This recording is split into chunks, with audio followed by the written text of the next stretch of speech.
အားလုံးပဲမင်္ဂလာပါ blog ပိုင်း John One Channel ကနေပြန်လဲကြိုဆိုလိုက်ပါတယ်ဒီနေ့ဗီဒီယိုလေးကတော့ cream cheese cupcake လုပ်နည်းလေးကိုပြောပြမှာဖြစ်ပါတယ်လုပ်နည်းလေးကအရန်ရိုးရှင်းပြီးတော့လွယ်ကူတာမဟုတ်လို့ cheesecake ကြိုက်တဲ့လူတွေအတွက်အတူတူလိုက်လို့စားလို့ရအောင်ဒီဗီဒီယိုလေးမှာပြောပြပေးမယ်နော်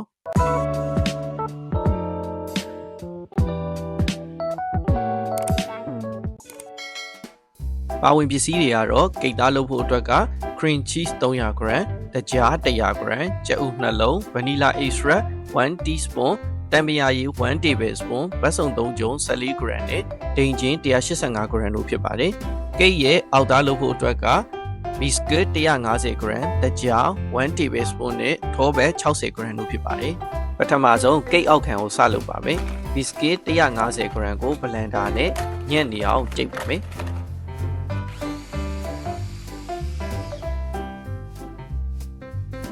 ပြီးရင်တော့တကြားကို1 tablespoon ထည့်ပြီးတော့မွေပါမယ်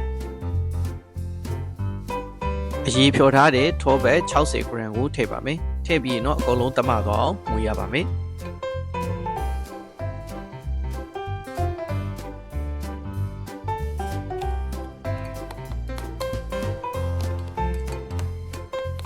မွေလို့တမသွားပြီဆိုရင်တော့cupcake လုံးမဲ့ခွက်ကလေးတွေကိုတစ်ခွက်ကိုထမင်းစားစွန်းတစ်စွန်းနှုံလိုက်ပြီးတော့ဖြည့်ထားပါမယ်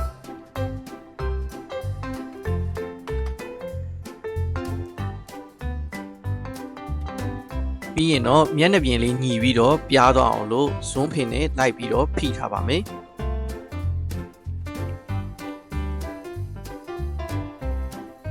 ဆုံးဖင်နဲ့လိုက်ဖိရခတ်တယ်ဆိုရင်တခြားကိရိယာအကူအညီသုံးလို့ရပါတယ်ကျွန်တော်ကတော့ coffee ဖြော်ဆက်မှာပါတယ် coffee မုတ်ဖိတဲ့အတန်လေးနဲ့လိုက်ဖိလိုက်ပါတယ်ဒါတော်တော်လေးအဆင်ပြေပါတယ်မြတ်အခုကိတ်အောက်ခံရသွားပြီဆိုတော့ကိတ်သားလုပ်ပါမယ်ကိတ်သားလုပ်ဖို့အတွက်ကဒိန်ချင်း 185g ချိန်ပါမယ်တခြား 100g ချိန်ပါမယ်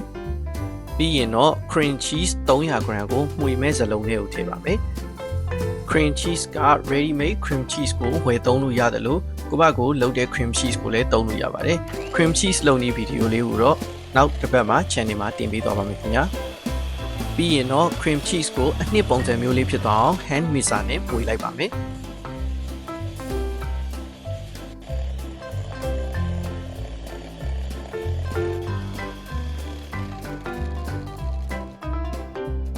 အနှစ်လို့ဖြစ်သွားပြီဆိုရင်တော့တကြားထည့်ပါမယ်တကြားထည့်တဲ့အခါမှာအကုန်လုံးတစ်ပြိုင်တည်းထဲလောင်းထည့်ပြီးမှွေတာမျိုးမလုပ်ဘဲနဲ့3ခါလောက်ခွဲထည့်ပါမယ်တစ်ခေါက်ထည့်လိုက်မှွေလိုက်တစ်ခေါက်ထည့်လိုက်မှွေလိုက်နဲ့3ခေါက်လောက်ထည့်ပြီးတော့မှွေပါမယ်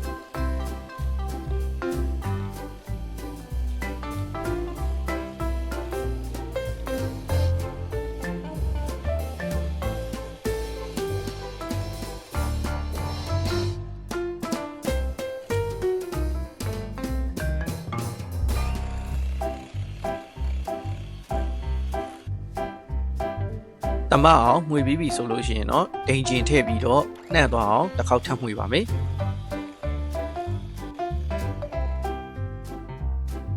ပြီးရင်တော့ဗနီလာအရသာ1 teaspoon ရဲ့တံပရာရည်1 tablespoon ရဲ့ကိုထည့်ပြီးတော့နှံ့သွားအောင်ထပ်မှွေပါမယ်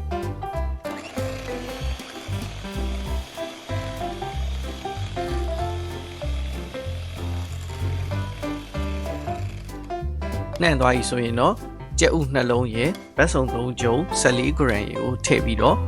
မှွေပါမယ်ဒီနေရာမှာတော့အရန်မှွေလို့မရတော့ပါဘူးအရန်မှွေလို့ရှိရင်ကြက်ဥတွေအရန်ပွားသွားပြီးတော့ကိတ်ဖုတ်တဲ့အခါမှာကိတ်မုတ်ကကွဲတယ်လို့ပဲဖြစ်ပါတယ်ငင်းငယ်နှံ့တဲ့အထိမှွေပြီးသွားပြီဆိုရင်ရပါပြီအနှစ်ရသွားပြီဆိုရင်တော့စောနာကဘီစကွတ်အောက်ခံထည့်ထားတဲ့ခွက်ကလေးတွေကိုလိုက်ပြီးလောင်းထည့်ပါမယ်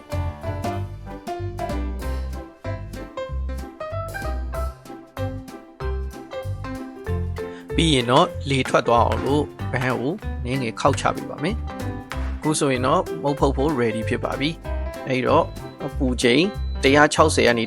180 preheated ပြီးထားတဲ့ oven မှာ15မိနစ်ခန့်ဖုတ်ပါမယ်15မိနစ်လောက်ဖုတ်ပြီးလို့အပေါ်ကျော်တွေတင်းပြီဆိုရင်တော့ထုတ်လို့ရပါပြီပြီးရင်တော့ရေခဲတစ်တာထဲမှာအေးခံပါမယ်4နာရီကနေ6နာရီလောက်ရေခဲတစ်တာထဲမှာအေးခံပြီးရင်တော့စားဖို့ ready ဖြစ်ပါပြီဒီ cheese cupcake လေးကမုတ်လုံနီးအနေနဲ့ပြောရမယ်ဆိုလို့ရှိရင်လောရတဲ့အဆင့်လည်းအရင်မများပဲနဲ့ အရသာရှိတဲ့ဂိတ်ကလေးကိုရတာမို့လို့အလွယ်တကူလိုက်လို့စားနိုင်မယ်လို့မျှော်လင့်ပါတယ်အလှဆင်ရတာကြိုက်တဲ့လူတွေအတွက်ကတော့ဂိတ်ပေါ်ကနေအသီးဒါမှမဟုတ်လို့ရှိရင်ရိုးစားတာတွေကိုတင်ပြီးတော့အလှဆင်တွဲဖက်စားသုံးလို့ရပါတယ်အခုလိုမျိုးအရသာရှိတဲ့မုံလုံးနီးတွေဒါမှကဟင်းချက်နီးတွေကိုပါကျွန်တော်တို့ရဲ့ channel လေးမှာအပတ်စဉ်ဗုဒ္ဓဟူးနဲ့စနေညနေ6နာရီတိုင်းမှာတစ်လှည့်စီတင်ဆက်ပေးသွားမှာမို့လို့ channel လေးကို subscribe လုပ်ထားပေးပါဦးနော်အဆုံးထိကြည့်ရှုပေးတဲ့အတွက်လည်းကျေးဇူးအများကြီးတင်ပါတယ်နောက်ဗီဒီယိုတွေမှာပြန်တွေ့ကြမယ်နော် bye bye